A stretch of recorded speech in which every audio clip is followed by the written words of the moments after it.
दरबार के बीचों बीच एक ऊंचा मंच बना हुआ था। चारों ओर बादशाह यजदान के शाही सैनिक तैनात थे। जनता का हुजूम उमड़ा हुआ था। सबकी निगाहें उस शख्स पर थीं जिसने अपनी बहनों के साथ विश्वासघात किया था। कामरान को दरबार में लाया गया। उसकी हालत खस्ता थी। उसके चेहरे पर पश्चाताप के भाव थे, लेकिन उसकी आंखों में डर साफ झलक रहा था। जैसे ही उसे मंच पर खड़ा किया गया, दरबार में सन्नाटा छा गया। बादशाह यजदान ने अपना भारी भरकम मुकुट पहना और सिंहासन पर बैठते हुए बोले, आज इस दरबार में इंसानियत को शर्मसार करने वाला अपराधी खड़ा है। वह व्यक्ति जिसने अपनी बहनों के साथ ऐसा गुनाह किया है जिसकी कल्पना मात्र से ही रूह कांप उठती है। कामरान, तुमने हवस और जलन में आकर ऐसा पाप किया है जो इस धरती पर अक्षम्य है। बादशाह का हर शब्द दरबार के कोने कोने तक गूंज रहा था।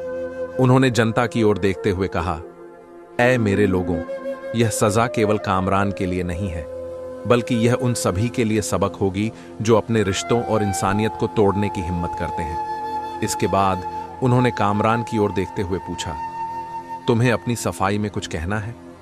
कामरान ने कांपते हुए कहा, बादशाह सलामत, मैं गुनहगार हूं। मुझसे बहुत बड़ा गुनाह हुआ है, लेकिन मेरी नीयत में हवस के साथ साथ जलन भी थी। मेरी सौतेली मां और बहनों ने हमेशा मुझसे दूरी बनाई। मुझे यह लगा कि अगर मैं उन्हें अपने वश में कर लूं तो मैं उन पर हुकूमत कर सकूंगा, लेकिन अब मुझे अपनी गलती का एहसास हो चुका है। मुझे माफ कर दीजिए। बादशाह की आंखों में गुस्से की आग धधक उठी। उन्होंने गहरी आवाज में कहा, कामरान, तुम्हारे पाप का कोई प्रायश्चित नहीं हो सकता। तुमने न केवल अपनी मां और बहनों के भरोसे को तोड़ा, बल्कि इंसानियत का सिर भी झुका दिया।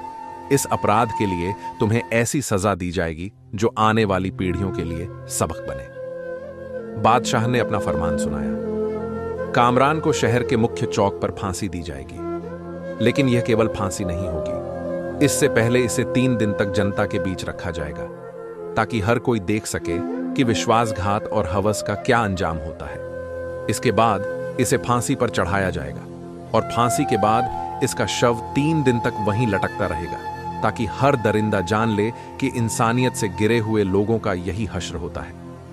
बादशाह के इस ऐलान के बाद जनता ने जोरदार जयकारा लगाया। हर किसी के चेहरे पर न्याय की खुशी साफ झलक रही थी।